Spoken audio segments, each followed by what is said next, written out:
여러분 안녕하십니까? 여름날 안식일에 여러분들 뵙게 돼서 참으로 반갑습니다. 지금 마이크 나옵니까? 네.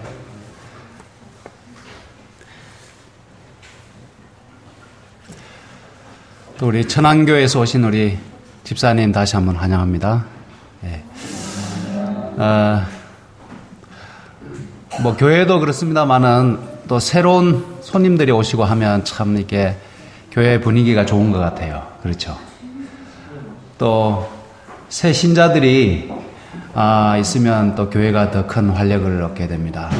오늘 우리 어린이 설교 우리 석경진 형제 하는 거 보고 뒤에서 참 이렇게 흐뭇하고 너무 보기 좋았습니다. 여러분들 그러셨죠? 네. 우리 청년반이 우리 동마산교회에서 더욱더 활동적으로 이렇게 봉사하고 또 오늘 특창도 남자분이 3분 하는 건 전 처음 봤습니다. 네. 우렁차고 아주 하나님께서 기쁘시게 받으셨을 줄로 생각이 됩니다. 봄은 무슨 계절입니까? 봄은? 예? 꽃 피는 계절. 예.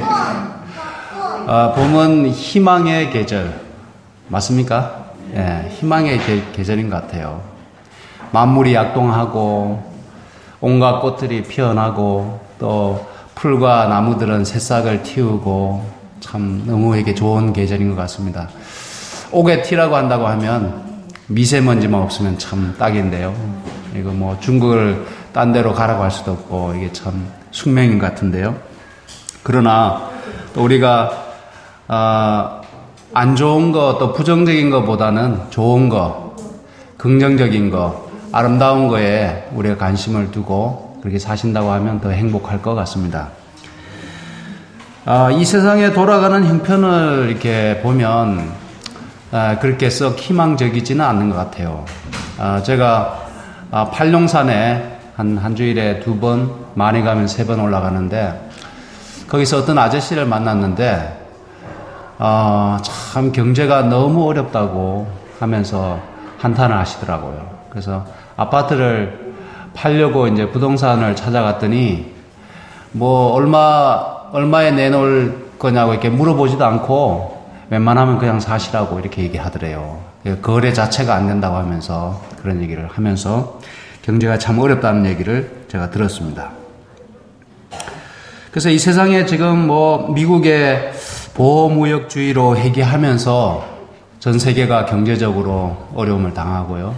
또 우리 가까이에는 북한의 북핵 있잖아요. 핵무기가 해결이 안 돼서 상당한 위협이 됩니다. 우리 한국 사람들이 워낙 이렇게 무감각해서 잘 의식을 못해서 그렇지 사실은 저 북한이라고 하는 나라에 핵무기 있다고 하는 거는 굉장히 큰 위협이거든요.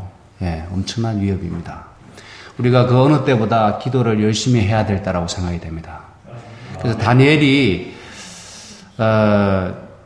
그 민족을 위해서 기도를 많이 하잖아요. 그죠? 기도를 많이 했던 것처럼 우리 그리스도인들도 우리 민족을 위해서 기도를 참 많이 해야 될 때가 있다고 하면 지금이라고 생각이 됩니다. 어느 세상이나 또 어느 시대나 인류가 하나님을 떠나서 에덴 동산에서 추방된 이후부터는 사실은 희망보다는 절망이 지배하는 세상이 되었습니다. 그렇지 않습니까? 일단은 우리가 죽음이라고 하는 것이 확정되었잖아요. 우리 모든 인류는. 그러니까 앞으로 죽을 건데 죽음이 기다리고 있는데 희망을 가져본들, 잠시 좋아본들, 우리를 기다리고 있는 것은 무덤이잖아요. 죽음이잖아요. 무슨 희망이 있겠습니까? 시한부 인생이 어떤 희망을 가질 수 있겠습니까? 그러나 그럼에도 불구하고 오늘 저는 말씀의 제목을 희망을 노래하라는 제목으로 하나님의 말씀을 증거하겠습니다. 우리 다 함께 예레미야 애가 3장에 있는 말씀을 보시겠습니다. 이사야, 예레미야 다음에 예레미야 애가입니다.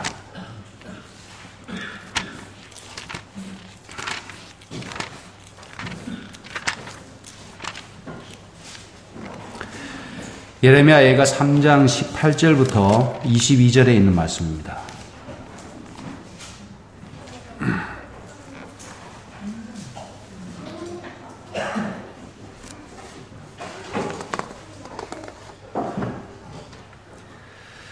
(18절을) 제가 읽겠습니다. 스스로 이르기를 나의 힘과 여호와께 대한 내 소망이 끊어졌다 하였도다. 내 고초와 재난 곧 쑥과 담즙을 기억하소서. 내 마음이 그것을 기억하고 내가 낙심이 되오나 이것을 내가 내 마음에 담아 두었더니 그것이 오히려 나의 소망이 되었사오면 여호와의 인자와 긍휼이 무궁하심으로 우리가 진멸되지 아니함이니이다. 예레미야 예가는 총 5장으로 되어 있습니다. 5장으로 되어 있는데 1장은 예루살렘의 절망적인 상태에 대해서 말씀합니다. 예루살렘의 뭐요? 절망적인 상황. 그 다음에 2장은 이 예루살렘의 임박한 심판에 대해서 기록하고 있어요. 심판. 절망적인 상황. 2장은 예루살렘에 임할 심판에 대해서 말씀하고 3장은 재난 중에 희망을 노래하고 있습니다. 제가 오늘 본문으로 선택한 3장은요. 재난 중에 희망을 말씀하고 4장은 죄악의 결과로 임하는 하나님의 심판에 대해서 말씀하고 마지막 5장은 하나님의 긍휼을 간구하는 기도로 마쳐집니다. 5장은 이렇게 구성이 되어 있어요. 근데 예레미야 예가가 기록되기 100년 전에 그래서 이 말씀 예레미야 예가의 배경은 뭔가 하면 유다 멸망 직전에 그 시대적 상황을 배경으로 하고 있습니다. 또 죄악이 하나님께서 선지자를 통해서 경고하셨음에도 불구하고 죄악이 여전히 창궐하고 범람해 있어서 하나님의 심판이 임박했다는 사실을 선지자를 통해서 말씀하시는데 그런 시대적 상황 가운데서 말씀하는데요. 하나님께서 100년 전에 이미 이 미가라고 하는 선지자를 통해서 경고를 하셨습니다. 그래서 하나님의 경고의 목적은 뭘까요? 하나님의 경고의 목적은 하나님께서 경고하시는 목적은 절망적인 상황이 닥치기 전에 멸망으로 치닫는 죄악의 길에서 돌아서라는 것입니다. 하나님께서 경고를 하시잖아요. 항상 경고를 하시죠. 아담과 하와에게 하나님이 경고하셨습니까? 경고하셨어요. 너가 그것을 먹는 날에는 정녕 죽으리라. 그 하나님의 경고의 말씀을 무시하고 하나님의 말씀에 불순종했을 때 이 인류에게 타락하게 되었고 그 다음에 죽음이 찾아오지 않았습니까? 그 다음에 노아 홍수도 마찬가지죠. 하나님이 경고하셨습니까? 네, 경고하셨어요. 120년 전에 경고를 하셨습니다. 노아가 120년 동안 백성들에게 경고했을 때 사람들이 그 하나님의 경고의 말씀을 그들이 어떻게 받아들였나요? 노아를 광신자 취급하고 그 다음에 비로 세상을 멸망시킨다고 하는 심판이 온다고 하는 그 말씀을 그들이 조롱하고 믿지 아니하였습니다. 그런데 그 결과가 노아 홍수의 심판으로 임한 것을 우리는 기억하는 것입니다. 미가 3장 8절부터 12절에는 이렇게 말씀합니다. 미가 3장 8절부터 12절입니다. 잘 들어보세요. 8절에는 오직 나는 여호와의 신으로 말미암아 권능과 공의와 재능으로 채움을 얻고 야곱의 허물과 이스라엘의 죄를 그들에게 보이리라. 나는 여호와의 신으로 말미암아, 즉 성령으로 말미암아서 야곱의 허물과 이스라엘의 죄를 그들에게 보이겠다고 말씀합니다. 8절에. 그 다음에 9절에요. 야곱 족속의 두령과 이스라엘 족속의 치리자 곧 공의를 미워하고 정직한 것을 굳게 하는 자들아 청컨대 이 말을 들을지어다. 누구에게 하는 말씀입니까? 이스라엘의 지도자들에게요. 여기 보면 야곱의 족속의 두령 지도자들 아닙니까? 지도자들. 그 다음에 이스라엘 족속의 치리자 정치인들에게 말씀하는 것입니다. 공의를 미워하고 정직한 것을 굳게 하는 자들아 청컨대 이 말을 들을지어다. 하나님이 미가를 통해 보내셔서 경고하셨어요. 요즘 우리나라가 어떻습니까? 지도자들이나 정치인들이나 정말 공의롭게 그들이 행하고 있나요? 그 다음에 판사들이 판결을 공정하게 잘 하고 있나요? 우리나라도 어쩌면 총체적 부패, 총체적 난국에 처해 있는지도 모르겠어요. 근데 이스라엘 나라가, 유다 나라가 그랬다는 것입니다. 하나님의 나라가. 하나님께서 보다 못하셔서 선지자 미가를 보내셔서 경고를 하시는 것입니다. 이스라엘 멸망당하기 한 100여 년 전부터 하나님이 경고하셨어요. 너희들의 죄를 내가 보이리라. 너희들이 공의를 행하지 아니하고 정직을 굳게 하는 너희들의 그 실상을, 그 죄악을 너희들에게 경고한다는 것입니다. 청컨대 이 말을 들을지어다. 10절요. 시온을 피로 예루살렘을 죄악으로 건축하는구나. 너희들이 지금 피로, 죄악으로 하나님의 나라를 지금 그 죄악을 쌓고 있다고 말씀하는 것입니다. 그 다음 말씀요. 그 두령은 뇌물을 위하여 재판하며, 재판을 하는데 뇌물을 받고 재판한다고 하면 어떻게 되겠어요? 생각해 보십시오. 죄와 무죄를 판결을 해야 할 판사가 만약에 뇌물을 받고 죄인의 손을 들어준다고 하면 그 나라가 어떻게 되겠습니까?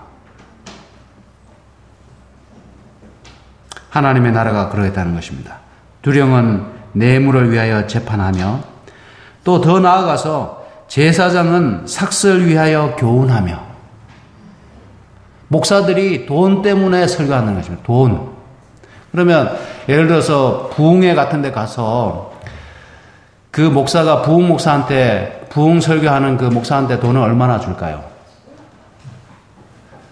우리 교회는 부흥 목사가 따로 없죠, 그죠? 따로 없는데 부흥회 같은 데 가면 부흥 목사들하고 그 다음에 그 교회하고 제가 들은 얘기는 그렇습니다. 반반 한대, 반반. 그 마지막 때에 막 헌금 호소하고 이렇게 해가지고 나오는 돈이 1억이면 부흥 목사가 5천 가져가고 이렇게 한대요. 그렇게 해서는 되겠습니까? 하나님의 말씀을 전하는 목사와 제사장이 돈 때문에 교훈한다고 하면 어떤 말씀을 전하겠어요? 하나님의 경고의 말씀을 전하겠습니까? 아니면 백성들의 귀에 듣기 좋은 말씀을 전하겠습니까? 제사장들은 삭슬 위하여 교훈하며, 그 선지자는 돈을 위하여 점치면서, 그 다음 말씀이 참 너무 충격적인데요. 오히려 여호와를 의뢰하여 이르기를 여호와께서 우리 중에 계시지 아니하냐, 재앙이 우리에게 임하지 아니하리라. 사회적으로나 종교적으로나 그렇게 철저히 타락해 있으면서도 그들이 하나님께서 우리와 함께 계시지 아니하냐, 우리가 재앙을 당하지 아니하리라, 이렇게 착각하고 있다는 것입니다. 마지막 말씀입니다. 이러므로 너희로 인하여 시온은 바깥이 갈물 당하고 예루살렘은 무더기가 되고 성전에 사는 수풀의 높은 곳과 같게 되리라. 이 나라가 황폐하되리라 경고하신 것입니다. 몇 년 전에요? 몇 년 전에? 100년 전에요. 우리나라가 임진왜란을 당하기 전에 충신들이 몇 명 있었습니까?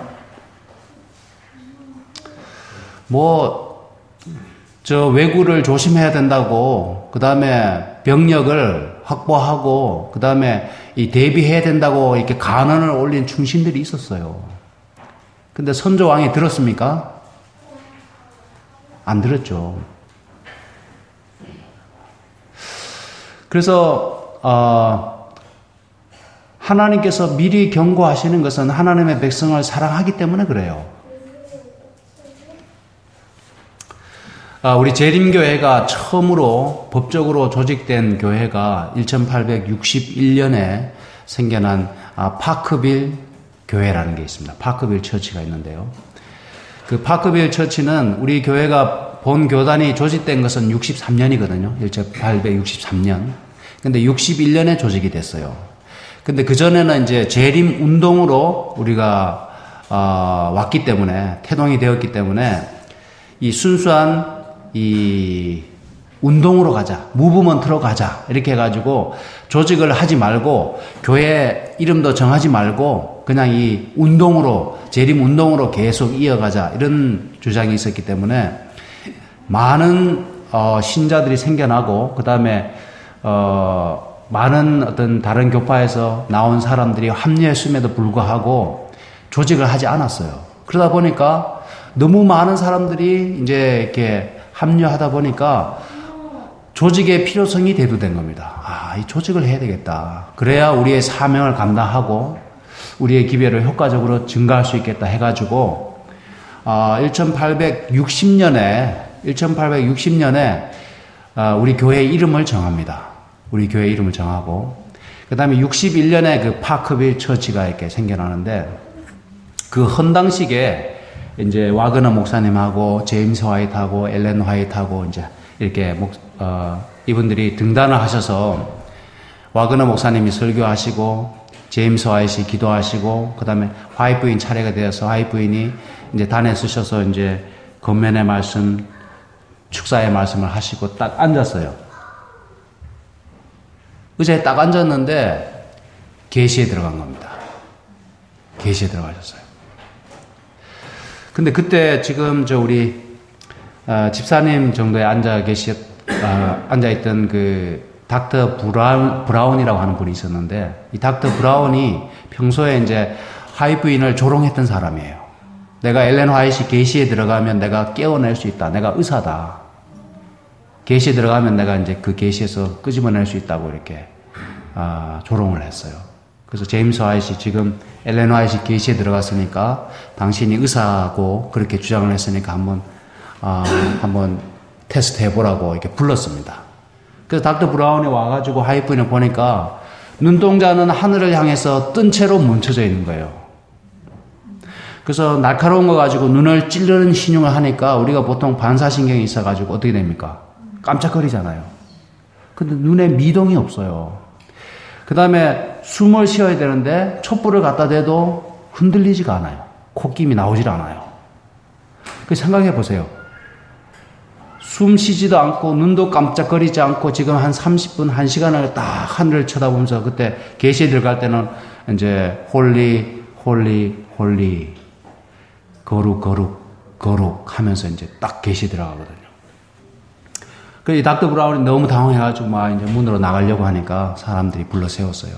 당신이 의사고 그렇게 지금 체크를 했으니까 얘기를 하고 가라고 그랬더니 지금 이 상황은 이거는 뭐 하나님 외에는 설명할 수가 없다. 어떻게 저 상태에서 사람이 죽지도 않고 생존할 수 있는지. 그래서 하이프인의 계시가 끝난 다음에 다시 단에 서서 좌우를 이렇게 둘러보신 다음에 그 계시의 내용을 공개하셨어요.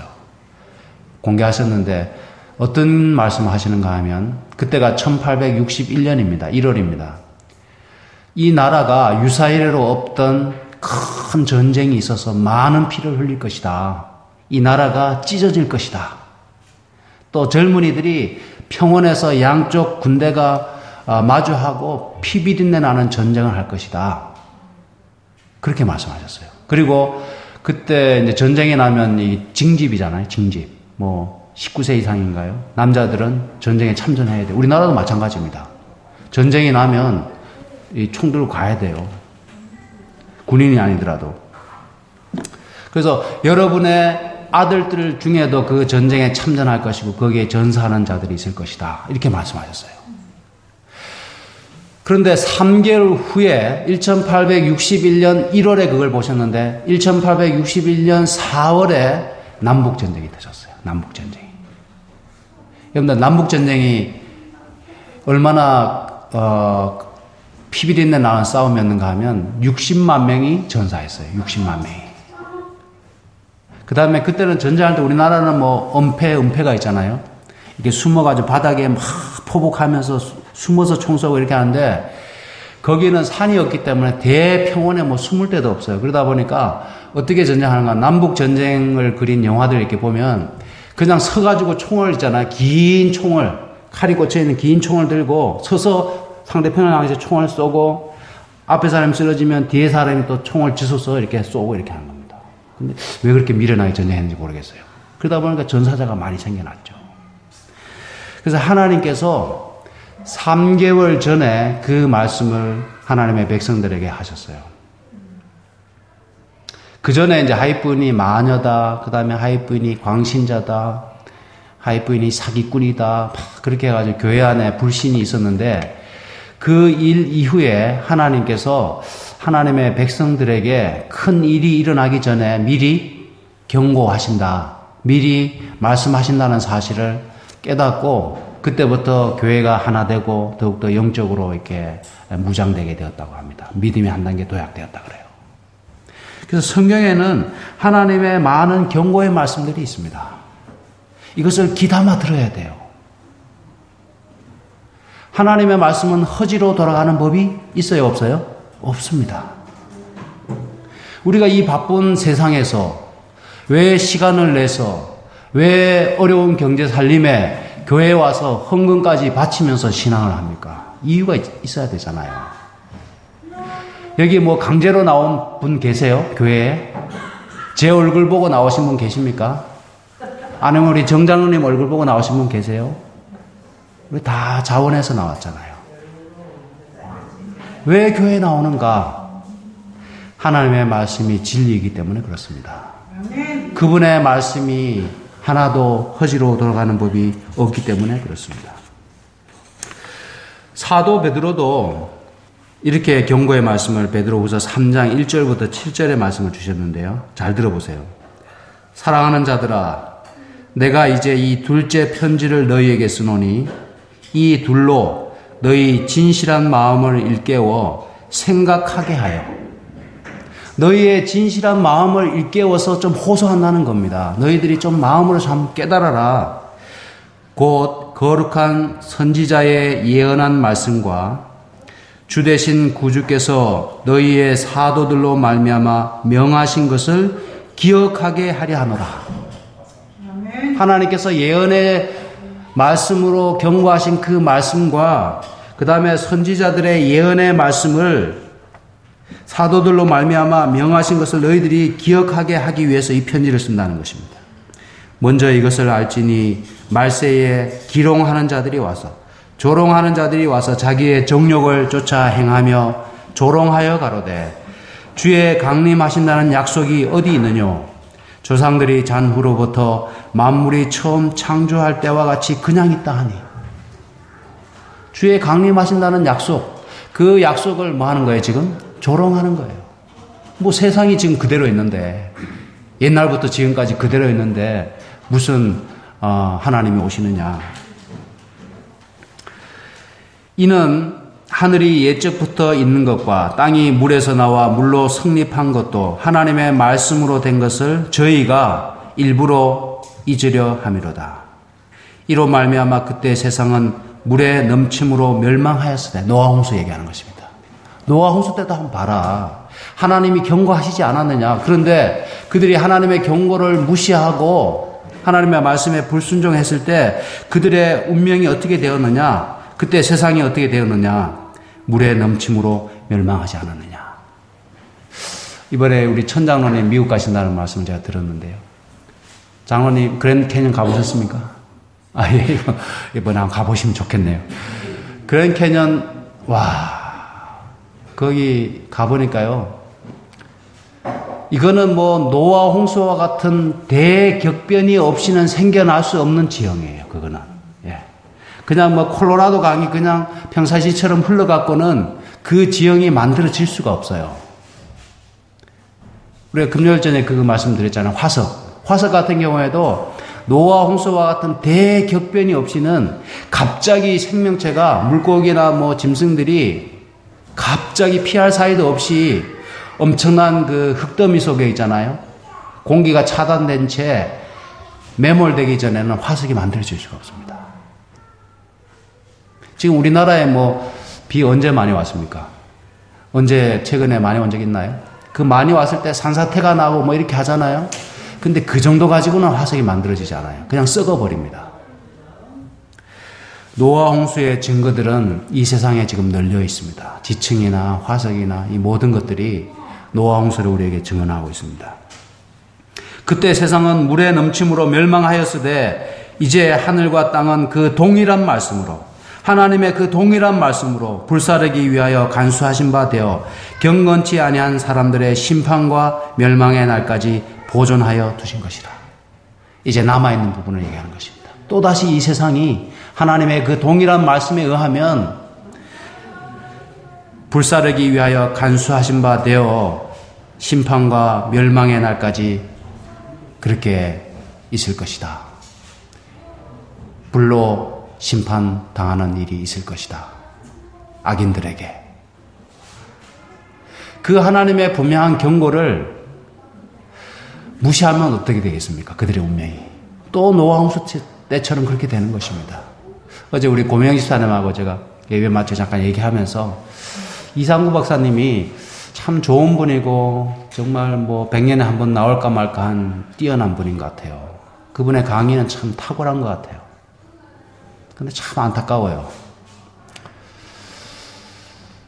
그분이 하나님의 사랑과 공의에 대해서 사랑만 너무 강조하는 것입니다. 그래서 하나님께서 당신의 아들까지 주셨는데 무슨 죄인들의 죄를 조사하고 있느냐. 그 사랑의 하나님이 어떻게 인간을 불로 심판할 수 있느냐. 그 불심판은 없다는 거예요. 그러나 하나님의 말씀은, 하나님의 경고의 말씀은 그 동일한 말씀으로 불사르기 위하여 경건치 아니한 사람들의 심판과 멸망의 날까지 보존하여 두신 것이라. 그 마지막 심판을 말씀하는 것입니다. 그 하나님의 경고를 우리가 귀담아 들어야 되겠습니다. 그 신앙은 취미가 아니에요. 우리의 죽고 사느냐가 달린 문제입니다. 우리의 영원한 운명에 관한 것이기 때문에 우리가 이 시간이 우리가 살아가는 시간 중에서 가장 귀한 시간입니다. 한 주일 중에 가장 귀한 시간이 안식일이에요. 하나님 앞에 예배 드리는 것 가장 귀한 것입니다. 그보다 더 중요한 거 없어요. 결혼식에 참석하는 거 중요할까요? 뭐 중요하다고 하면 중요하겠죠. 그러나 우리에게 있어서 하나님께 예배하는 것이 가장 중요한 것입니다. 다시 예레미야서로 돌아가겠습니다. 100년 전에 미가를 통해 주신 하나님의 경고를 그들이 결국에는 듣지 아니하게 되었습니다. 그래서 586년에 유다가 어떻게 돼요? 멸망당합니다. 여러분들 소선지서나 대선지서 한번 읽어보세요. 하나님이 선지자를 몇 명을 보냈는지, 뭐 성경에 기록된 선지자 외에 더 많은 선지자들 하나님 보내셨을 겁니다. 계속 거절하는 거예요. 그 결국이 어떻게 됐는지를 우리가 봐야 합니다. 하나님의 말씀을 계속해서 거절하고 그 경고의 말씀을 무시했던 자들의 결국이 어떻게 되었는지를 우리가 봐야 됩니다. 디모데후서 4장 3절에 때가 이르리니 사람이 바른 교훈을 받지 아니하며. 여러분들 하나님의 말씀이 진리인 거 믿으십니까? 이게 바른 교훈인 거 믿으세요? 네. 여기 보면 때가 이르리니 말세에 대한 경고입니다. 때가 이르리니 사람들이 바른 교훈을 받지 아니하며 귀가 가려워서 자기의 사욕을 쫓을 스승을 많이 두고 내 귀에 듣기 좋은 거, 자극적인 거, 나에게 어떤 만족을 주는 그런 얘기만 들으려고 하지 듣기 싫고 부담스러운 얘기 딱 싫다는 겁니다. 뭐가 나에게 실제적으로 유익한데요? 하나님의 말씀이 유익하고 듣기 싫지만 나에게 양약이 되는데 마치 아이들이 부모의 잔소리를 듣기 싫어하는 것처럼 오늘날 사람들이 하나님의 바른 교훈을 듣기 싫어하는 것입니다. 여러분들 에덴 동산에서 하나님께서 정령 죽으리라는 말씀하고 결코 죽지 아니하리라고 하는 사단의 말하고 어떤 말이 듣기가 더 좋습니까? 왜? 죽지 아니하는 말이 더 듣기 좋죠. 뭐든지 맛있게 먹으면 된다는 거 하고 이런 것들은 너희들한테 해로우니까 먹지 말라는 거 하고 어떤 게 더 듣기 좋아요? 아무거나 막 먹어라. 맛만 좋으면 되지. 뭐. 하나님께 창조하신 건데. 무엇이 우리에게 유익하고 우리에게 구원이 되고 우리에게 축복이 되는지를 우리가 똑똑히 알아야 되겠습니다. 예, 이 귀에 듣기 좋은 말 너무 좋아하지 마시기 바랍니다. 오늘 많은 사람들이 사욕을 쫓을 스승을 많이 두고 이 세상에서 주는 그 달콤한 어떤 일시적인 만족을 주는 것들에 길들여져서 하나님의 말씀이 부담스럽고 듣기 싫고 재미가 없는 거예요. 제가 오늘 성경 말씀 많이 읽었잖아요. 여러분들 들으시면서 무슨 하나님 말씀을 저렇게 많이 인용하나 혹시 그렇게 생각했는지 모르겠어요. 제가 지난번에 말씀드렸죠. 예수님 당시에 예배 드릴 때는 그저 성경 두루마리 성경책을 펼쳐서 뭐 했다고요? 그냥 읽어줬어요. 시기야 왕 때 그냥 율법서를 발견해서 읽어주니까 사람들이 그 말씀을 듣고 막 그들이 회개하고 놀라운 개혁의 역사가 일어난 겁니다. 하나님의 말씀은 살아있고 운동력이 있어서 그 말씀 자체의 능력이 있어요. 네. 인간의 말을 보태는 것보다 하나님의 말씀 자체가 우리의 마음 가운데 깊이 받아들여져야 됩니다. 애가 3장에 있는 말씀을 읽겠습니다. 아까 본문의 말씀을 읽었는데요. 스스로 이르기를 나의 힘과 여호와께 대한 내 소망이 끊어졌다 하였도다. 희망이 사라진 것입니다. 내 고초, 재난, 쑥과 담즙을 기억하소서. 내 심령이 그것을 기억하고 낙심이 되오나. 이 모든 상황들이 절망적인 겁니다. 내가 당하는 재난이나 고초와 쑥과 담즙을 내가 생각하니까 내 마음이 낙심이 돼요. 희망이 없어요. 절망적이에요. 그럼 각 가정에 어려움이 없는 집이 있습니까? 다 있어요. 뭐 자녀 문제든 경제적인 어려움이든 아니면 그 건강의 문제든 부부간의 문제든 어려움이 없는 집이 없어요. 그런 것들을 생각할 때 낙심이 되고 절망이 되는 것입니다. 그런데 예레미야는 그 다음에 이렇게 말씀합니다. 중심에 회상한 즉 가만히 깊이 생각해 보니까 오히려 소망이 있사오면 희망이 있다는 거예요. 희망을 발견한 것입니다. 그 절망에 압도당할 뻔했는데 가만히 중심에 생각해 보니까 희망이 생겨났어요. 여호와의 자비와 긍휼하심이 무궁하심으로 우리가 진멸되지 아니할 것이다. 나의 형편이 지금 어렵지만은 경제적으로 너무너무 힘들지만은 내가 건강 문제로 인해서 참 위기에 처해 있지만은 하나님은 자비하시고 긍휼하심으로 우리가 뭐지 아니할 것입니다. 여러분들 이 말씀을 믿으시기 바랍니다. 하나님은 살아계셔서 우리가 멸망당하도록 내버려 두지 아니하실 것이라는 것입니다. 29절에 또 이렇게 노래합니다. 예레미야 애가는 노래잖아요, 노래. 그래서 제가 설교 제목을 희망의 노래로 정했습니다. 29절에요. 입을 티끌에 댈지어다 혹시 소망이 있을지로다. 여러분들 입을 티끌에 대는 모습은 뭐 하는 장면입니까? 입을 티끌에 대는 거는 뭐 하는 자세예요? 예, 겸손하게 기도하는 자세예요. 입을 티끌에 댈지어다 혹시 소망이 있을지로다. 여러분들 지금 희망을 찾기 어렵다고 하면, 여러분들의 형편이 절망적이라고 한다고 하면 하나님 앞에 티끌에 입을 대고 기도하십시오. 하나님을 구하십시오. 하나님의 자비와 긍휼하심을 간구하십시오. 거기에 희망이 있습니다. 하나님께 희망이 있어요. 이 세상은 희망이 없고 나 자신을 봐도 희망이 없어요. 그런데 우리가 더 괜찮은 사람입니까?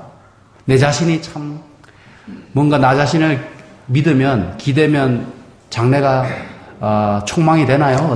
어떤가요? 살아보니까. 그래서 우리 인간은 짐승과 다르게 나 자신을 뭐 할 수 있어요? 이렇게 바깥에서 바라볼 수가 있어요. 나 자아를 의식할 수 있죠. 근데 저는 사실 나 자신이 마음에 들지가 않아요. 예. 저 자신에게는 희망이 없어요.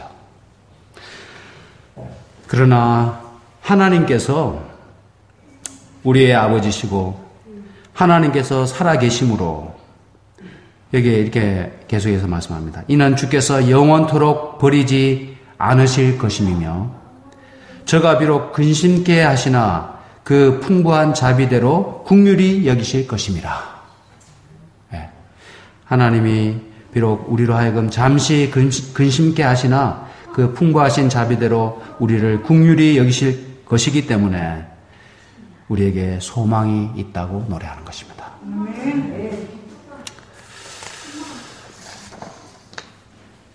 제가 앞에서 우리가 죽을 운명인데 무슨 희망이 있느냐 그런 말씀 드렸죠.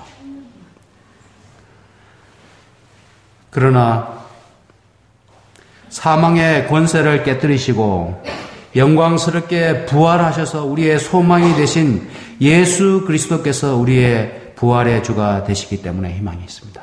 죽음조차도 우리가 죽을 수밖에 없는 운명임에도 불구하고 우리에게는 부활의 주님이 계시기 때문에 희망이 있는 것입니다. 예. 그래서 죽음조차도 그 죽음의 절망조차도 우리에게는 우리의 희망을 꺾을 수가 없습니다. 어제 저녁에 읽은 말씀인데 이사야 26장 19절에 주의 죽은 자들은 살아나고 우리의 시체들은 일어나리이다. 티끌에 거하는 자들아 너희는 깨어 노래하라. 이거는 최대의 희망의 노래가 아닐까요?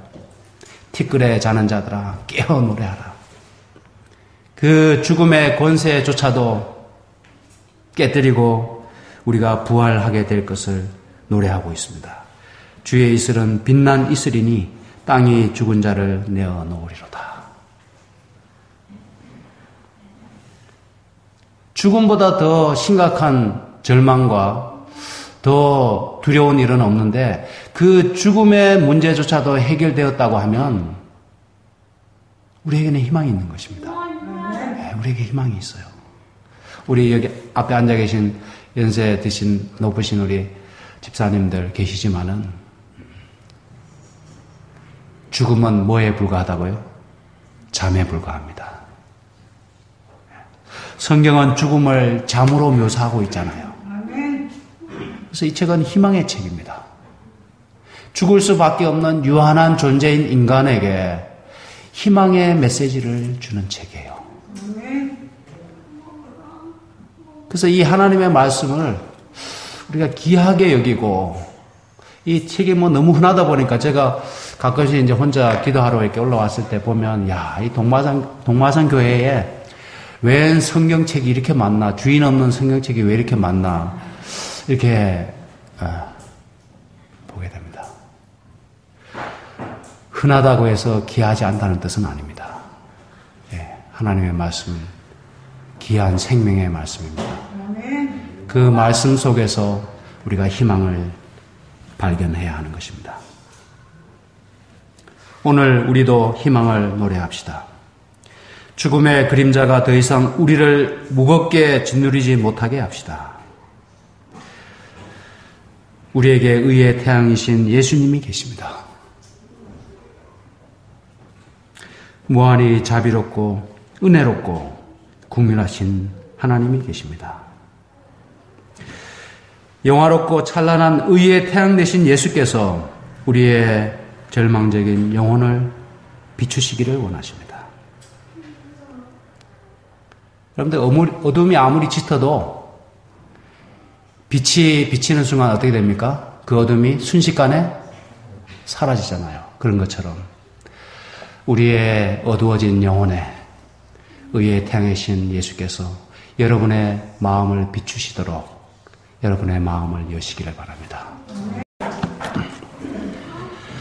하늘에 계신 우리들의 아버지 하나님, 이 거룩한 안식일 또 주님의 전에 나와서 하나님께서 우리의 창조주 되시며 우리의 구속주 되심을 우리가 믿음으로 표현할 수 있도록 축복해 주시오니 감사합니다. 우리가 비록 희망이 없는 세상을 살아가지만은 우리 하나님께서 살아계시고 무한히 자비로우시며 우리를 향하여 긍휼히 여기시고 오래 참으시는 분이심을 인하여 우리에게 희망이 있음을 알려주시오니 감사합니다. 아멘. 저희들 다시금 우리의 마음을 하나님께 드리고 우리 주님과 동행하며 희망차고 또 소망 가득한 삶을 살아갈 수 있도록 하나님 축복해 주시옵소서. 아멘. 때때로 넘어질지라도 주님의 약속을 기억하며 다시 일어서게 하시고 절망적인 상황 앞에서 무릎 꿇지 않게 하옵시며 우리 하나님께 우리의 믿음을 주장하며 나타낼 수 있도록 축복해 주시옵소서. 동마산교회에 속한 모든 믿음의 가정들마다 하나님의 평강이 같이하여 주시고 넘치는 축복으로 함께하여 주시옵소서. 우리 하나님께 찬송과 영광을 돌리오며 우리 주님 예수님 이름으로 간절히 기도하옵나이다. 아멘.